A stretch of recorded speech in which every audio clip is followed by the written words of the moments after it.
Este día tan hermoso, caluroso. Te pedimos que en esta mañana tú seas nuestro refresco, nuestro refrigerio, que seas como una brisa que nos traiga paz y que nos renueve, y que tú tomes esto que vamos a compartir, que tú tomes cada palabra que voy a traer, Señor, y que también tú tomes cada corazón y cómo recibe este mensaje. En el nombre de Jesús, amén. Bueno, el mensaje de hoy viene en línea con lo que hablamos la semana pasada. Creo que la mayoría de los que estamos hoy estuvimos la semana pasada, y si no, bueno, siempre tenemos la posibilidad de ir en línea y escuchar el mensaje.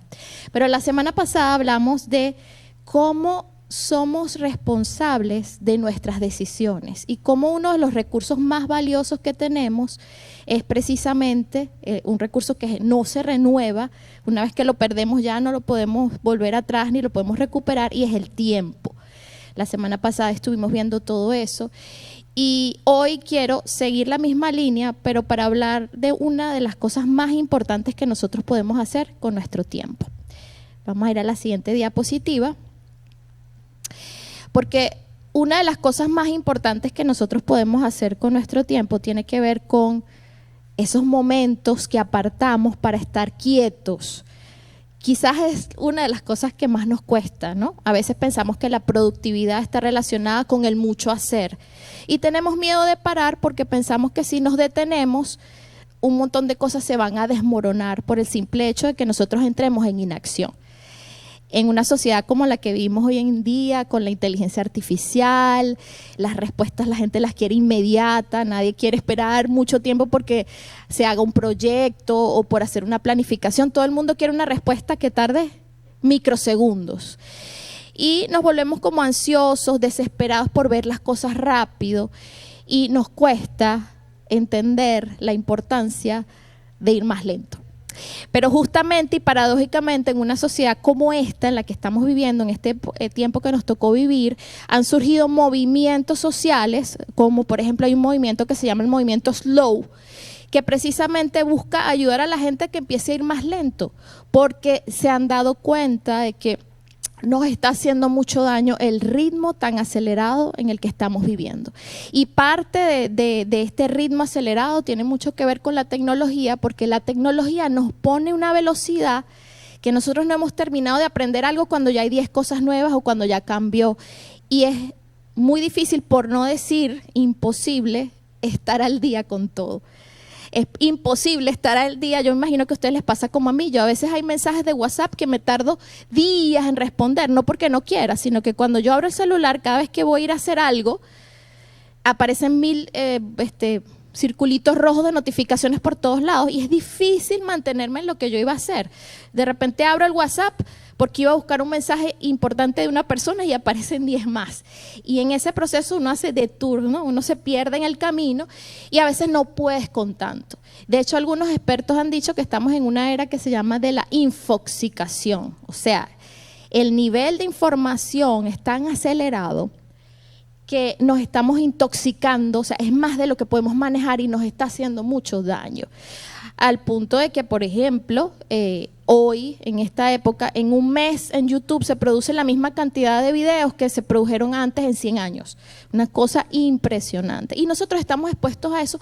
Y a veces mi esposo pone un ejemplo de que uno a veces está frente a tantas cosas y tienes como un océano frente a ti, pero tú no te lo puedes beber completo. Y eso es lo que nos hace entrar en ansiedad. No podemos hacerlo todo y rápido y al mismo tiempo. Entonces, por alguna razón Dios nos dio la indicación en la palabra de Dios de que tenemos que aprender a administrar nuestro tiempo, y una de las cosas que para Dios y según la palabra de Dios representa una inversión es el tiempo que pasamos en quietud con Él. Claro, el que no entiende estas cosas lo ve no como una inversión, sino como un desperdicio. Porque ver algo como una inversión o verlo como una pérdida, como un desperdicio, es como muy relativo. Tiene que ver con el valor que tú le atribuyas a las cosas. Si para ti eso en lo que vas a lo que le vas a dedicar tiempo tiene mucho valor y el resultado que te va a dar tiene mucho valor, a ti no te va a importar invertir 1, 2, 3, 10, 20 horas, días, semanas, años, porque tú sientes que aquello que tú vas a recibir es de un valor incalculable, es demasiado grande. Pero cuando tú no le das valor, eso mismo, en este caso hablemos de la presencia de Dios, de lo que significa crecer en Él, si eso para nosotros no tiene significado, y es lo que pasa exteriormente, la gente a veces no comprende por qué nosotros vamos a tomar tiempo para quedarnos quietos, por qué tenemos que ir y apartarnos o irnos a un retiro, por qué quedarnos a solas cuando no está nadie en nuestro cuarto y tomar un tiempo de quietud con Dios. Para algunas personas es una pérdida porque no entienden el valor de lo que vamos a recibir en ese momento. Entonces, el tema de ver ese tiempo, que una vez que lo entregamos no vuelve, lo podemos entregar en cosas que nos van a dar un valor y un retorno maravilloso, o lo podemos invertir en cosas que no nos van a dar tan buen retorno en nuestra vida, pero va a depender de a qué nosotros le damos valor. Entonces, el ver el tiempo y decidir cómo voy a administrar mi tiempo, vamos a pasar a la siguiente diapositiva, es muy relativo y tiene que ver con lo que yo valoro, aquello a lo que yo le doy valor. Y hace varias semanas yo estuve aquí, me dieron la oportunidad de compartir un mensaje y ponía esa imagen y les decía que si yo quería que recordaran algo de ese día, era esa imagen. Y les decía que una imagen vale más que 1000 palabras y que a veces es como más impactante para nuestro cerebro guardar una imagen que guardar una frase. Y yo vuelvo a traer otra vez esa imagen aquí porque definitivamente estamos en un momento en el que parar se hace cada vez más necesario. Vamos a ver la siguiente diapositiva. Por favor, el equipo que está arriba. Y recaptando eso y lo que veníamos hablando la semana pasada, Dios menciona una frase y una palabra, mejor dicho, que está constantemente como un príncipe en su palabra, y es el reposo. Y la vez pasada que me paré aquí, yo les decía que reposo, repausar, eso es lo que significa reposo. Es un hábito de intencionalmente buscar un tiempo para parar, porque parar no es fácil. Lo más normal es que nosotros sigamos en la inercia por la que la vida nos lleva. Eso es más fácil. Pero parar nos va a costar decir unos cuantos no, porque siempre va a haber gente que tenga algo en su agenda para nosotros, que a lo mejor nosotros ni sabemos, y a veces nos va a tocar decir, no, este tiempo está apartado para. Y no solamente es las personas externas, sino que a veces nosotros mismos nos autosaboteamos, o nosotros mismos no comprendemos nuestros propios límites y nos ponemos metas que nos desgastan o que van más allá de las realidades de la cantidad de horas que nosotros tenemos en nuestro día, ¿no? Y esa era una de las cosas que compartían la semana pasada, que compartía Emilio, y es que si bien cada uno de nosotros va a tener una cantidad de días diferentes y nadie sabe cuánto va a vivir, y hay personas que viven muy poco, días. Hay bebés que mueren al poco tiempo de nacer, hay otros que ni siquiera llegan a nacer, pero algunos tenemos muchos más días, ¿no? Y otros, bueno, pasamos de los 100 años y así. Solamente Dios sabe cuánto Él determinó darle a cada uno. Eso sí, en nuestro día a día, el día de hoy, el día de mañana, todos tenemos la misma cantidad, la misma medida de tiempo. Todos tenemos las mismas 24 horas. Ahora, cada uno hace algo diferente con esas horas, ¿no? Entonces vamos a ver la siguiente diapositiva. Y vuelvo a retomar esto, no para entrar en los detalles, sino para recordar que que es natural cansarse porque Dios nos hizo con limitaciones. Aquí algunos de ustedes me están escuchando y están que no pueden con el calor y la hora, ya va a ser la hora de comer, etcétera. Cansarse es parte de la humanidad, es algo normal.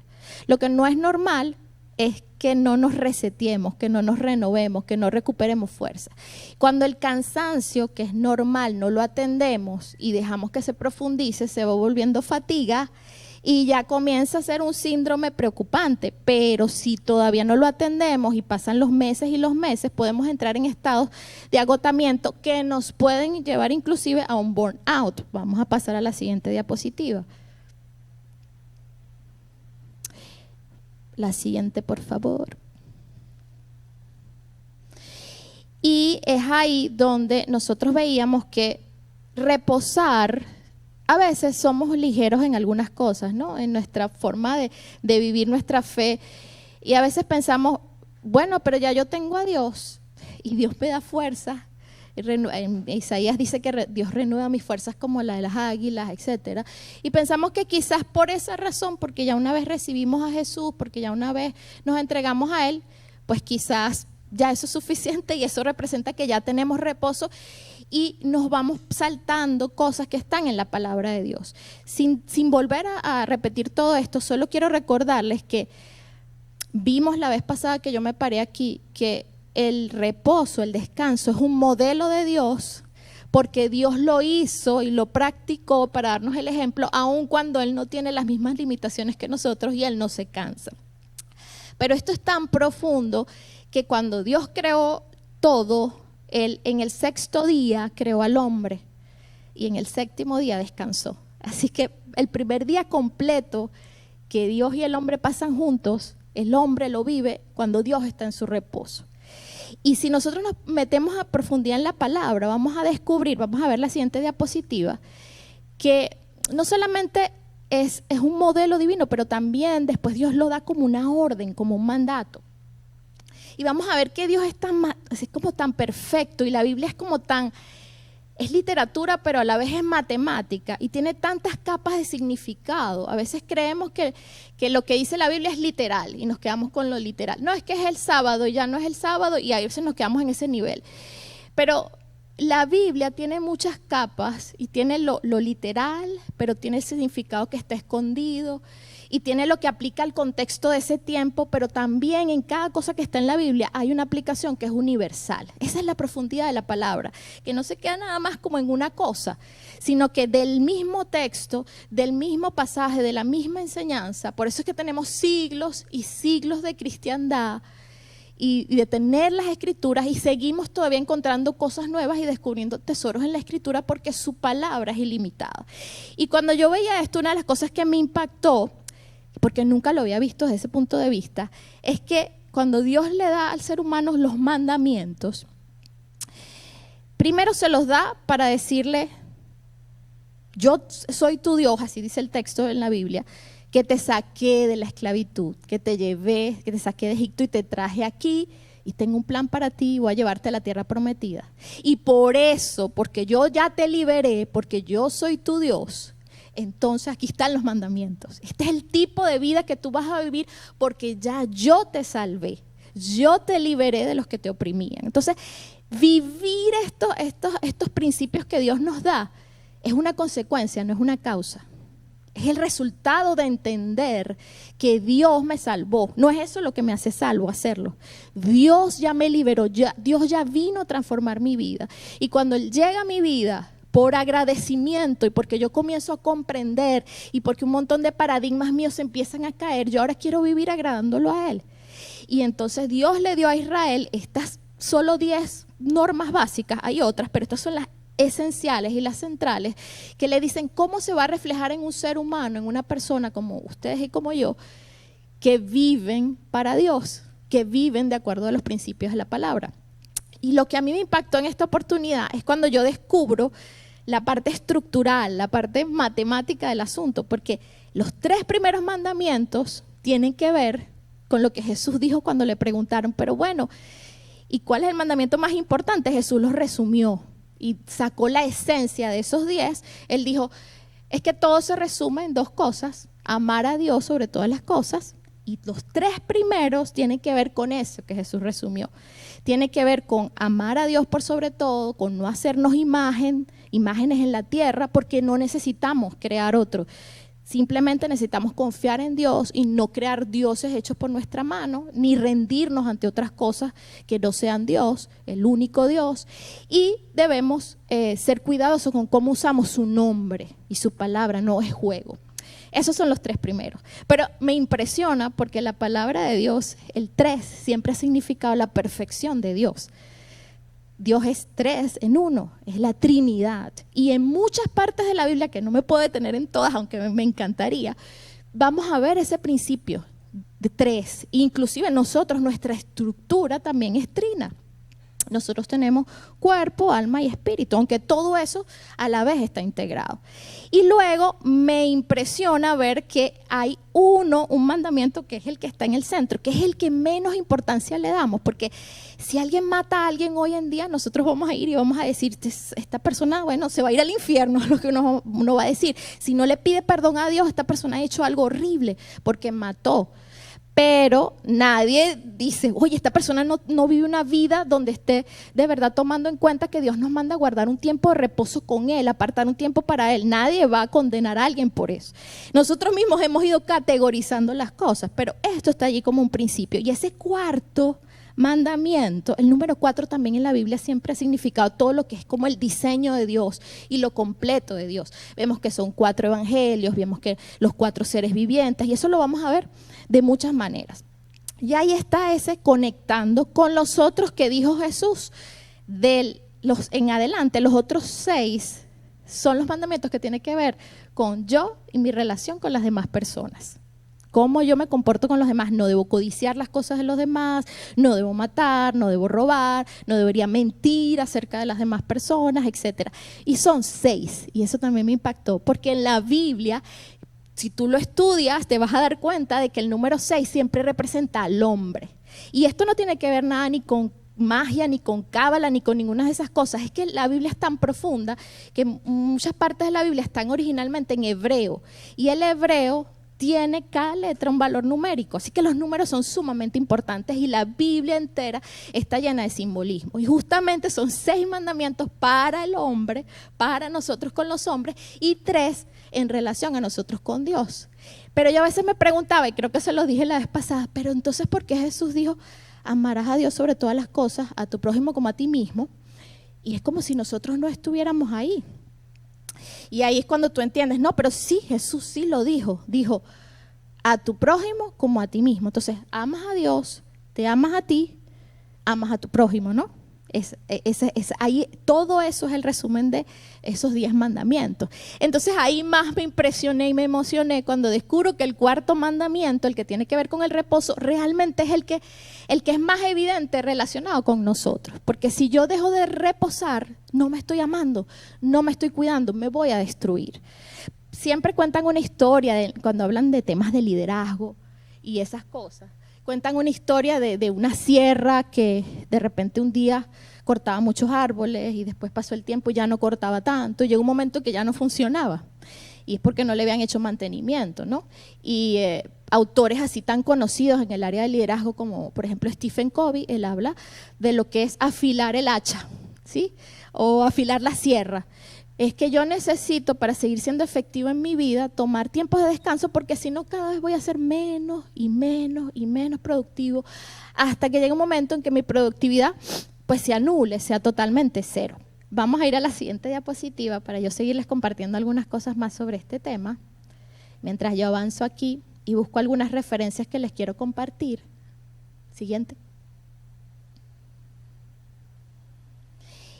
Y es donde me quiero concentrar hoy, y es el título del mensaje de hoy, porque lo demás en introducción es, pero ¿cómo yo vivo ese principio del reposo?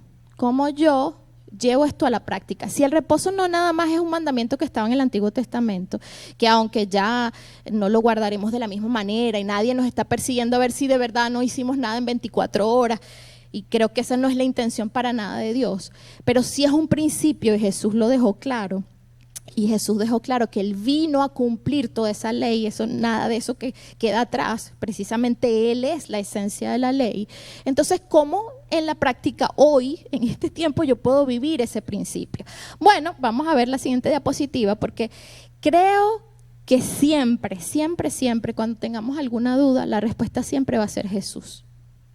Y cuando yo estaba en mi casa orando, pensando en este mensaje, y decía, Señor, pero a veces yo me he sentido tan cansada. ¿Cómo experimentamos tu descanso en esas temporadas en las que hay cosas que nosotros no controlamos y que no podemos detener?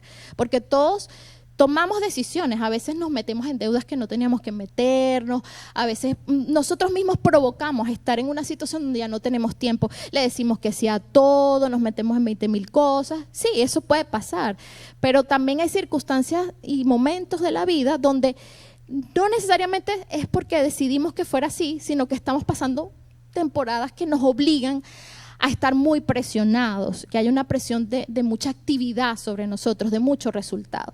Y cuando yo estaba ahí, en ese tiempo de quietud con Dios, yo no lo había visto nunca de esa manera y sentí que Él me guió a eso. Me dijo, yo estuve así, yo estuve al borde de un burnout. Entonces, claro, en ese momento empiezo a estudiar a Jesús, empiezo a conectar muchas cosas y a darme cuenta, sí, efectivamente, Jesús pasó por procesos muy intensos. ¿Por qué? Porque Jesús, Él duró primero, que esto es un dato interesantísimo, 30 años preparándose para tener un ministerio público de 3. Yo no diría que el ministerio de Jesús completo duró 3, pero el ministerio público, esa fase que fue muy pública, donde Él se dio a conocer y donde hizo todas estas cosas que estaban anunciadas de Él, duró 3 años solamente. Y duró 30 años preparándose para 3 años. Y creo que así es como funciona, pero a veces nosotros hemos invertido la ecuación. A veces queremos ver un resultado público y le dedicamos más tiempo a la oración pública, al tiempo de adoración público, a lo que los demás ven de nosotros, de nuestra vida cristiana. Y habría que preguntarse, ¿y estoy pasando 10 veces más de ese tiempo en mi intimidad, en eso que nadie ve? Porque para Dios la oración y el tiempo de reposo en la palabra siempre ha sido visto como es un tiempo secreto, como un tiempo a solas, como un tiempo íntimo, ¿no? No es el tiempo que todos ven, es algo como muy nosotros y Dios. Entonces, bueno, Jesús es el modelo y hay varias cosas que quiero compartir de Jesús sin pasar de diapositiva. Lo que sí voy a compartirles algunas cosas de la palabra. Permítame un momento para buscar las referencias. Ok, primero, Lucas 15 y 16. Okay, lo pueden poner en la pantalla si quieren y si no, no hay problema porque es corto, yo lo leo y además voy a pasar por varios textos rápidamente. Sin embargo, estoy leyendo en Nueva Traducción Viviente. Sin embargo, a pesar de las instrucciones de Jesús, la noticia de su poder corrió aún más y grandes multitudes llegaron para escucharlo predicar y ser sanados de sus enfermedades. Así que Jesús muchas veces se alejaba al desierto para orar. Cuando estamos viendo este texto que está en Lucas y el autor arrancando una aclaratoria, porque Jesús le decía a las personas, eso solo lo pudo hacer al inicio de su ministerio público, por favor no le digas a nadie que yo te sané, simplemente ve con el sacerdote, no estés corriendo la voz, simplemente ve, no peques más. Hay distintas historias, pero estoy tratando de un poco resumir, que él le daba a muchas personas la indicación de no lo digas. Y eso tenía una función. Jesús nunca hacía las cosas por hacerlas y ya, y solamente siempre lo mismo, no. Él podía hacer 2 cosas diferentes. Un día le decía a alguien, no le digas a nadie, y otro día le decía a otro, ve y dile. Porque él estaba en una relación única con cada persona y la instrucción que Jesús da siempre tiene un porqué y un para qué. No es algo al azar y no es una única manera como a veces nosotros lo queremos encasillar. Entonces Jesús le dijo a muchos que no lo dijeran, pero era porque él sabía que a medida que su popularidad crecía, iba a ser más difícil de sostener todo esto que él estaba viviendo.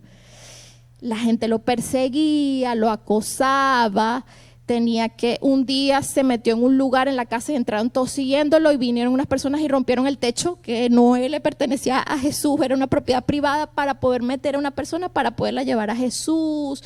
Y así a veces Jesús dice que hacían largas colas para que él los sanara y dice la Biblia, y los sanaba a todos. No sé cuántas personas serían, a veces estamos hablando de miles. Cuando pasó la escena de la multiplicación, sabemos que solamente los hombres eran 5,000. Entonces Jesús, imagínense lo cargado que llegó a estar de trabajo, imagínense lo full que llegó a estar en un momento de su vida, que no tenía tiempo y a veces se tenía que escapar para poder tomar un tiempo con Dios. Lo que a mí me asombra es que aquí Lucas está diciendo Jesús muchas veces, y ahí ninguna palabra está de gratis, ese muchas veces no es un adorno, muchas veces se alejaba al desierto para orar. Y ahí estamos viendo cuál es el sentido de Jesús, de ese reposo, de ese tiempo que él tomaba. A él lo acusaron de no cumplir el día de reposo.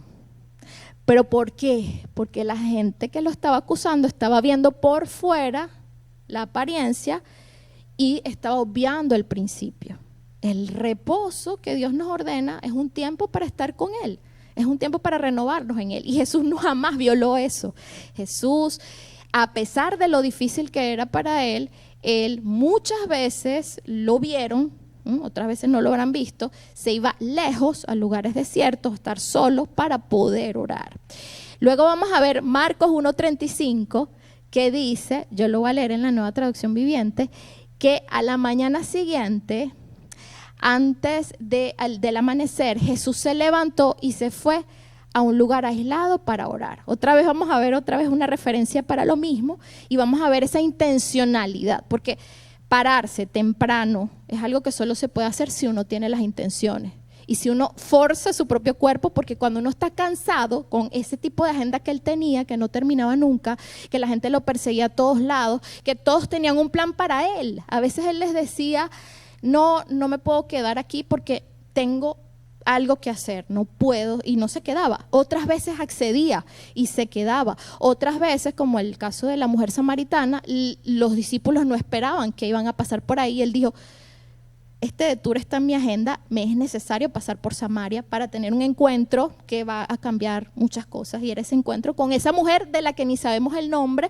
pero donde Jesús le hace revelaciones claves. Entonces Jesús, vamos a ver que hay una intención, hay un esfuerzo.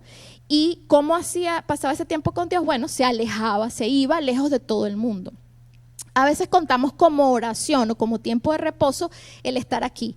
Créanme, les doy un ejemplo práctico. Para mí, no digo que sea para todos acá, pero sí sé que para un buen porcentaje de los que estamos acá, que servimos activamente en la congregación, el domingo no es nuestro día de reposo, eso no es verdad.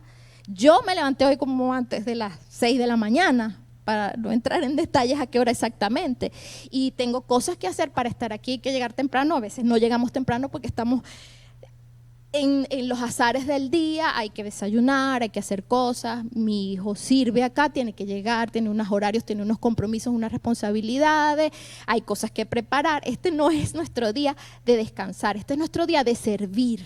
Entonces, si venimos aquí, es buenísimo que el domingo es el día del Señor.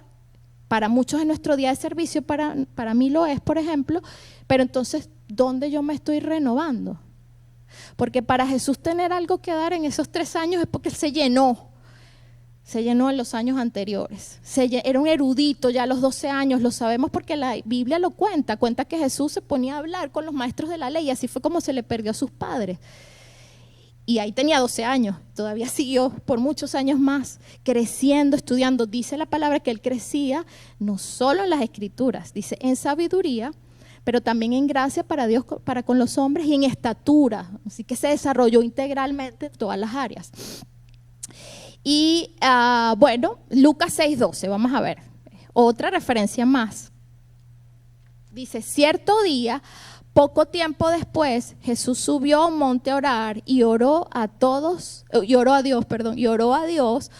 toda la noche. Vamos a ver que él unas veces se fue a un desierto, otras veces se fue a un monte, etcétera. En este caso fue antes de elegir a sus discípulos, antes de tomar una decisión importante, pasó la noche orando. Seguramente estaba agotado, pero aunque estaba agotado, hizo ese sacrificio, ese esfuerzo extra porque necesitaba. Fíjense que en este caso el descanso es estar en la presencia de Dios. No necesariamente descanso es nada más, es irnos de vacaciones.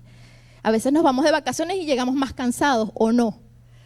No necesariamente es estar en la playa disfrutando, eso no necesariamente es descanso. A veces ahí es cuando menos, no este tipo de reposo del que estoy hablando. Este tipo de reposo, que es un mandato, es estar en ese espacio donde nos renovamos a solas con Dios.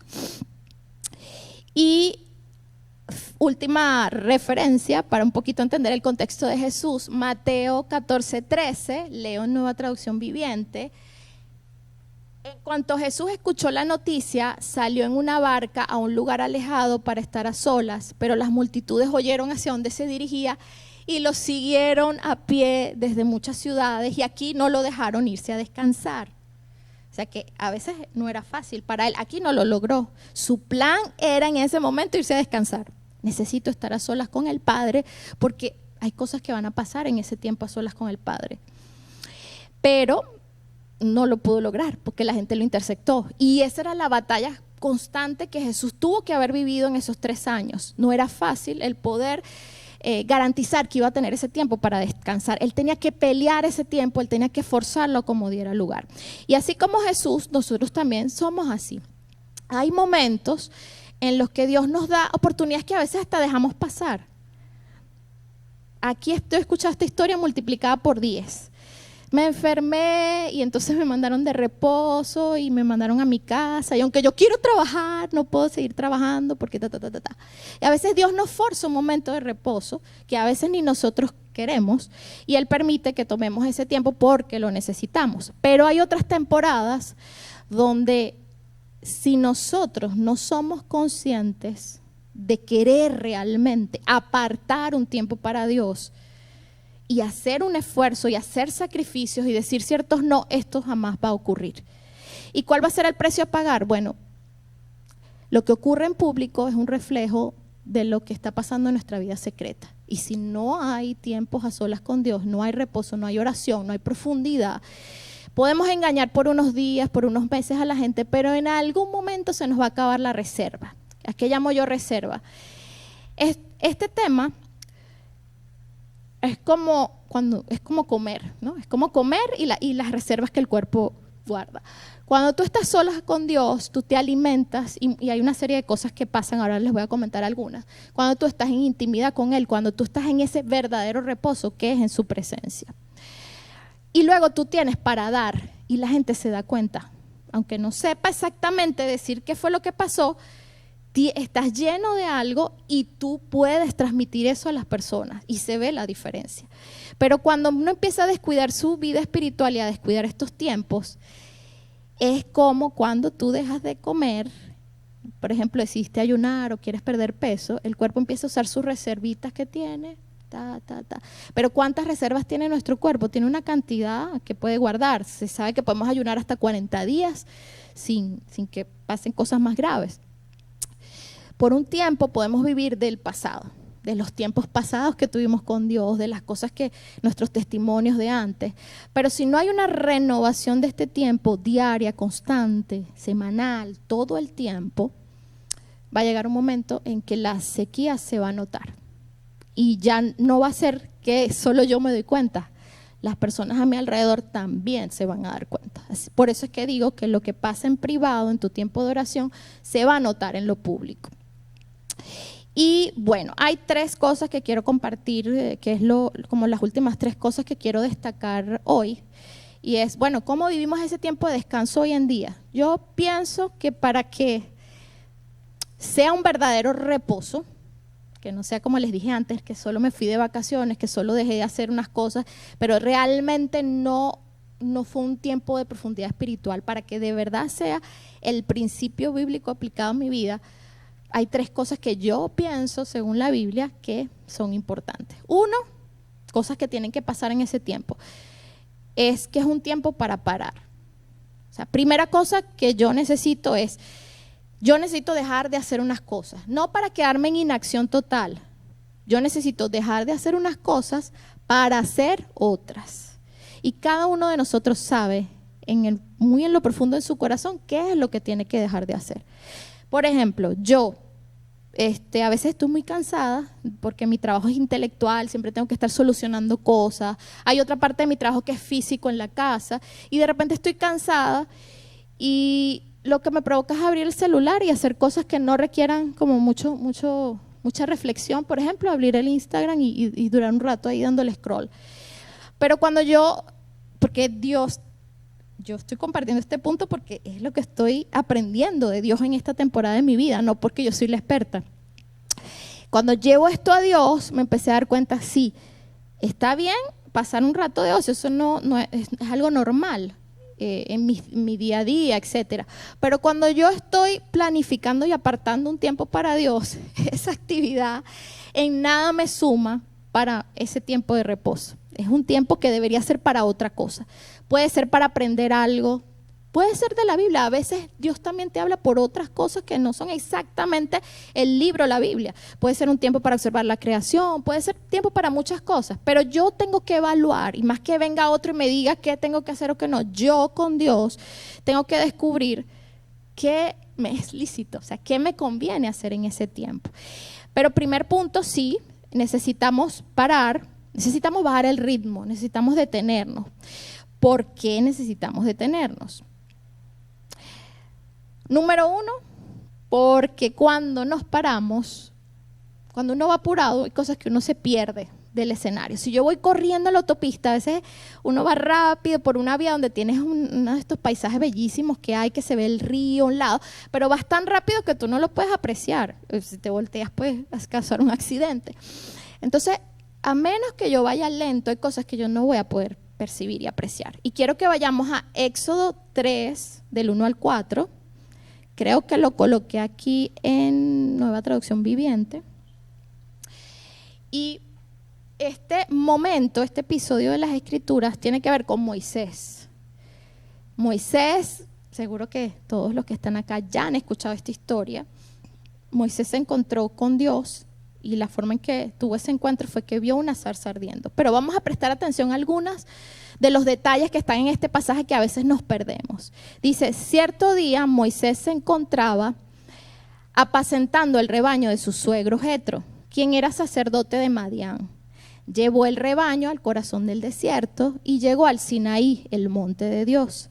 Allí el ángel del Señor se le apareció en un fuego ardiente en medio de una zarza.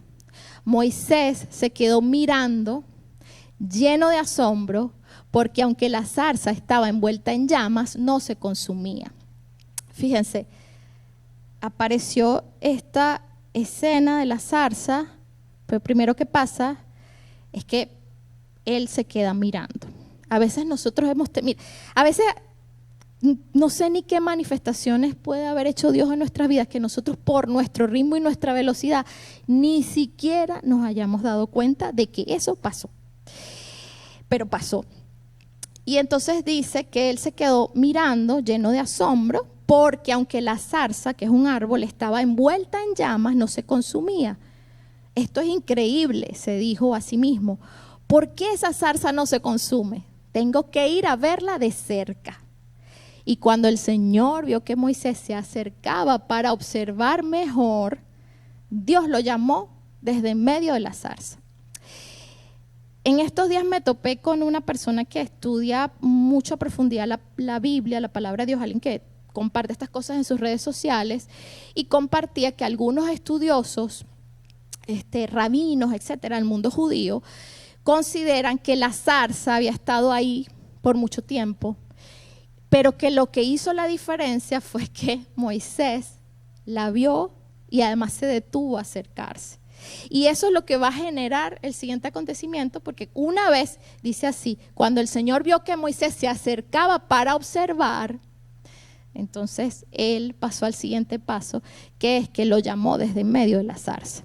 Muchas veces no estamos viendo lo que de verdad está pasando. Y este es un tema que a mí me impacta y me llama la atención porque también le pasó a Jacob.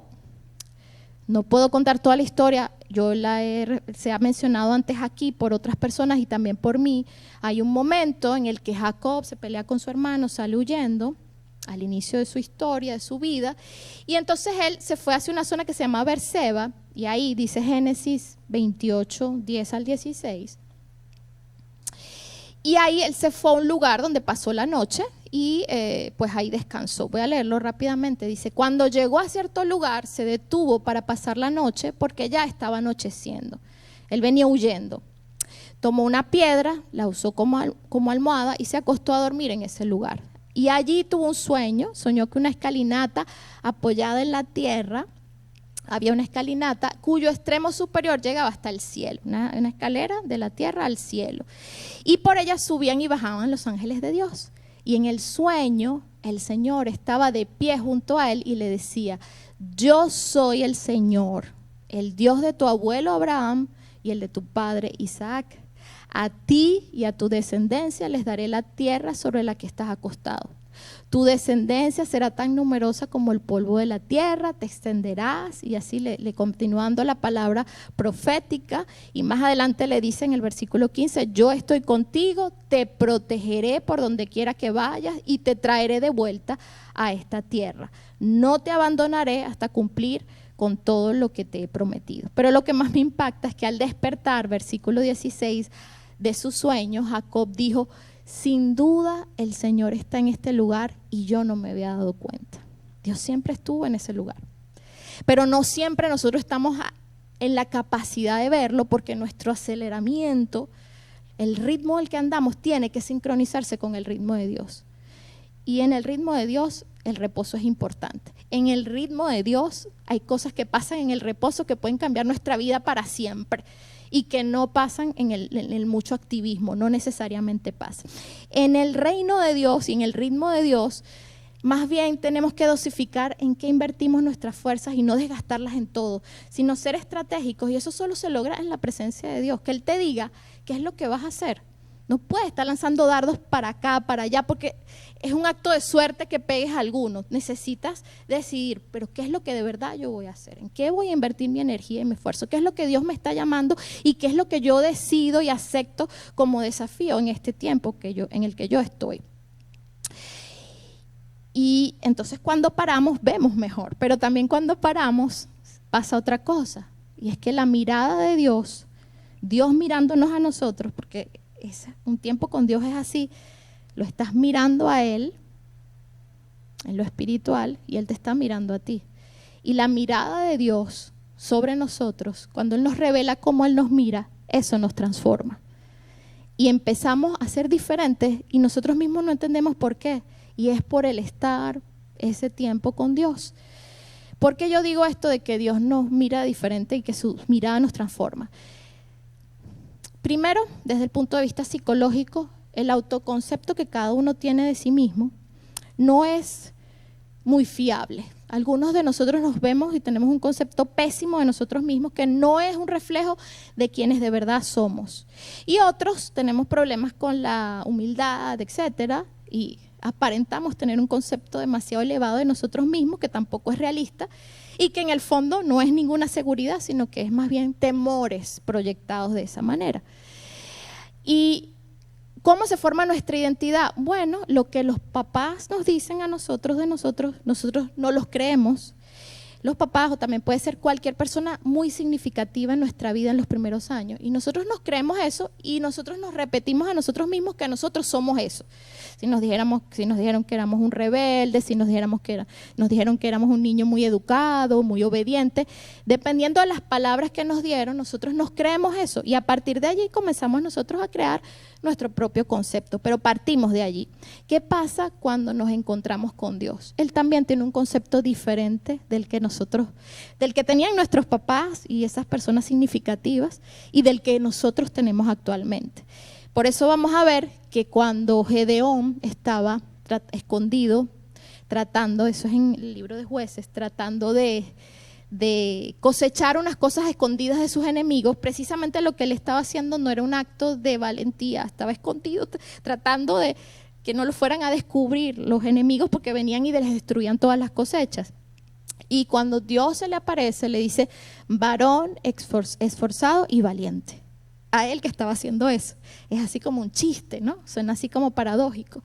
Porque la forma en que Él nos ve y la palabra de Dios sobre nosotros, lo que Él nos dice, crea identidad en nosotros. Aunque Él estaba haciendo eso, al Dios decirle: eres un varón esforzado y valiente, eso que Dios está diciendo con la palabra, con su palabra, Dios crea y crea cosas en nosotros.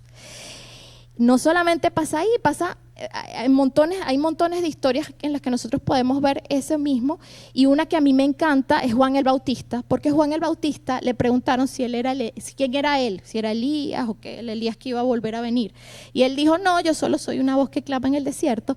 Pero vamos a ver en otra referencia en los evangelios, cuando Jesús está hablando de Juan, que dice que Elías ya vino y se refiere a Juan.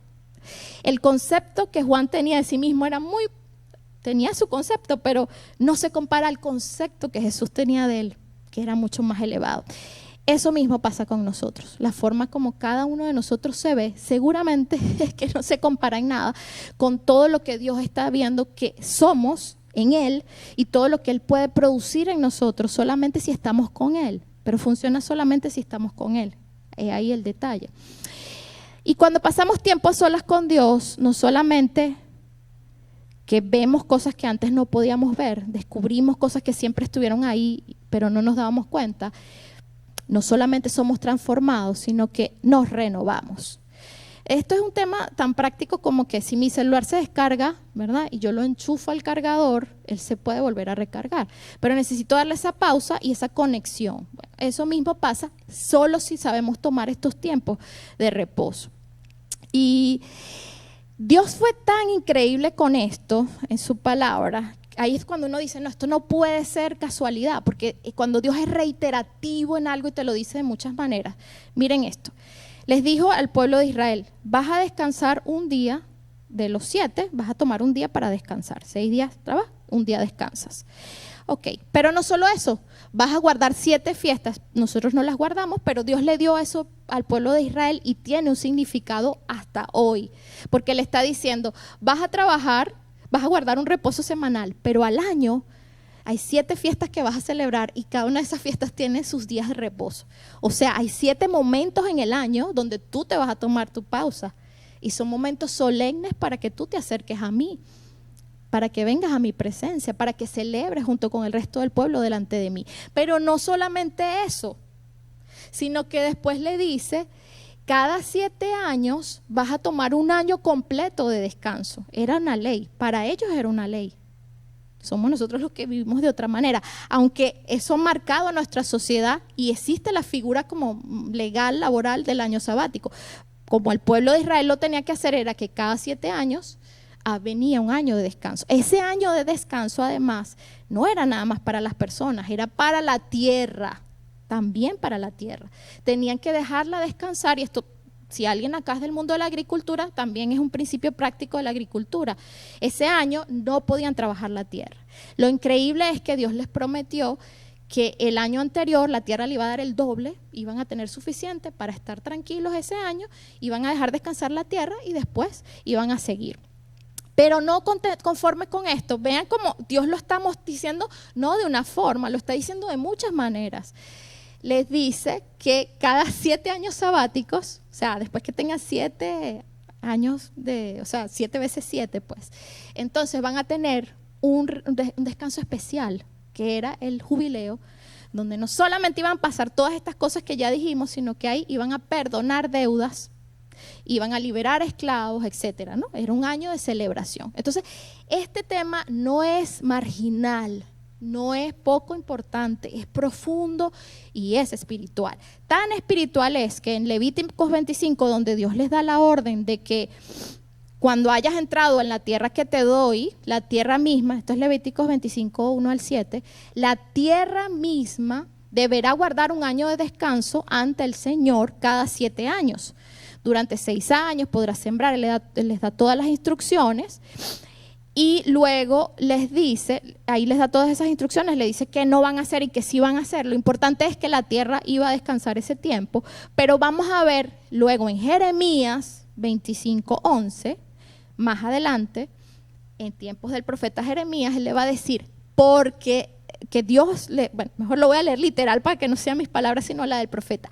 Dice, toda la tierra se convertirá en una desolada tierra baldía. Israel y las naciones vecinas servirán al rey de Babilonia por 70 años. Él les dice que esa tierra donde él los colocó va a quedar desolada por 70 años. Pero luego esa profecía se cumple y no solo se cumple, sino que está explicado en Segunda de Crónicas por qué fue que pasó eso. En el segundo libro de Crónicas, verso 36, 21, en la Nueva Traducción Vivientes que voy a leer, dice, así se cumplió el mensaje del Señor anunciado por medio de Jeremías. La tierra finalmente disfrutó de su tiempo de descanso y quedó desolada hasta que se cumplieron los 70 años, tal como el profeta había dicho. ¿Qué fue lo que pasó? Como no le dieron el descanso que Dios le mandó a dar cada 7 años, esos años Dios se los sumó y se los cobró. Y fueron 70 años que ellos no le dieron a la tierra, que luego ellos quedaron fuera de esa tierra y como quedó desierta porque ellos fueron expulsados, la tierra finalmente pudo descansar. Esto no es cualquier cosa, porque si pasó ahí, no puede pasar también de otra manera en nuestras vidas cuando constantemente estamos violentando ese llamado que Dios nos está haciendo al descanso. Es que el tema del descanso es que es tan importante porque no es nada más parar, aunque les vengo hablando de parar, es que es un tiempo para la relación, para fortalecer mi relación conmigo, la relación con Dios y la relación con las personas. Y para eso es el reposo. Y para Dios las relaciones son mucho más importantes que todo el montononón de cosas que nosotros nos llenamos a veces en nuestra agenda. Porque las relaciones tienen que ver con las personas. Nosotros con Dios, nosotros con nosotros, nosotros con las demás personas. Entonces, parar. ¿Y por qué es importante parar? Dejar de hacer cosas, algunas cosas para hacer otras, por las 3 cosas que acabo de decir. En ese tiempo nos vamos a renovar, en ese tiempo nos vamos a transformar y en ese tiempo vamos a mirar cosas que antes no estábamos viendo. Fíjense que la tierra, cuando le das este descanso, luego es mucho más productiva. Y yo estoy segura que ustedes lo deben haber experimentado. Yo lo experimento cuando lo pongo en práctica. Después de un verdadero descanso, uno está listo para hacer muchas más cosas en menos tiempo y es mucho más efectivo. Eso tiene que ver con parar. Últimas 2 cosas. Soltar. Descansar, reposar también es soltar.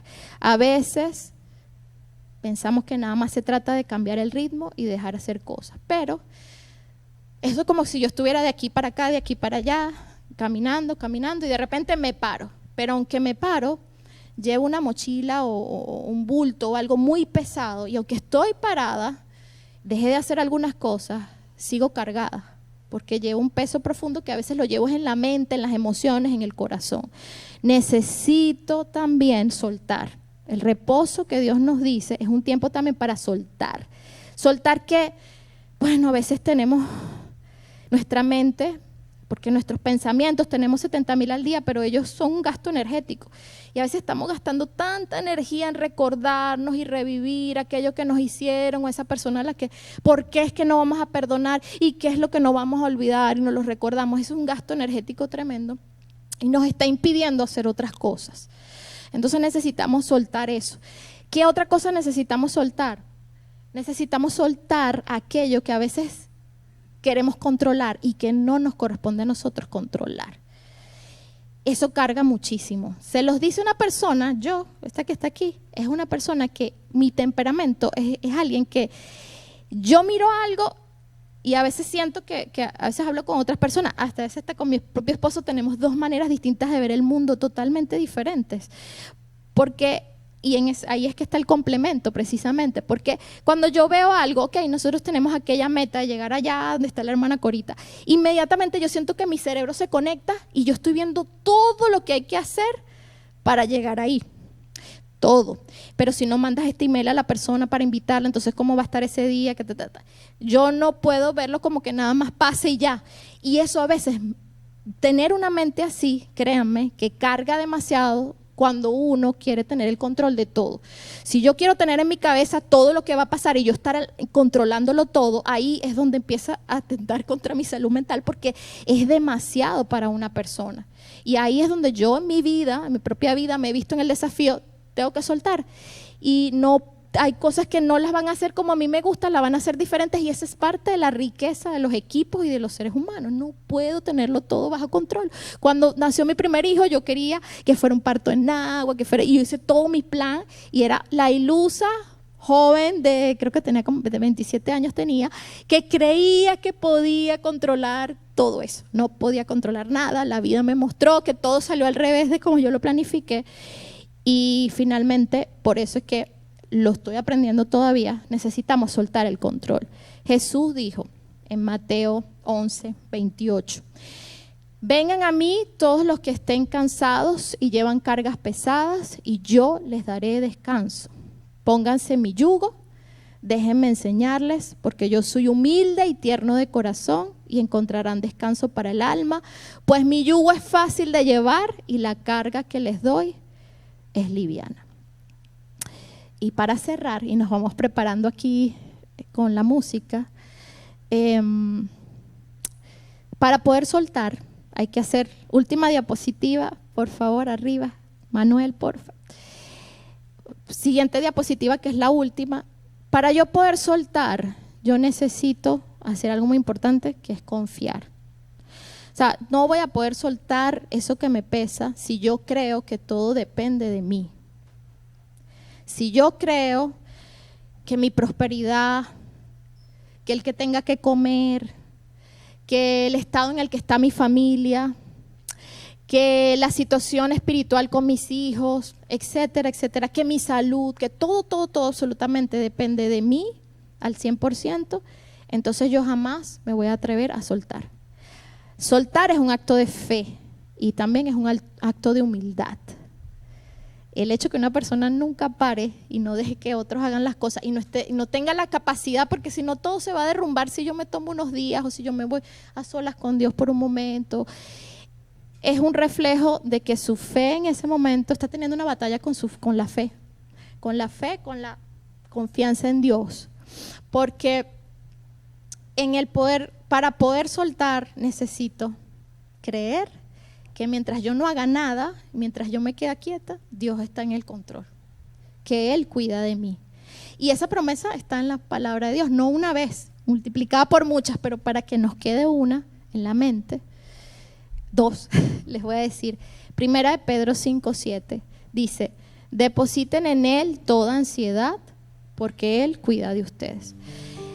Solo puedo deshacerme de mi ansiedad si creo que Él cuida de mí. De resto no se va a ir la ansiedad. Es un cambio aquí, lo que llaman en el mindset, en las creencias, en lo que yo creo y en aquello sobre lo cual yo construyo mi vida.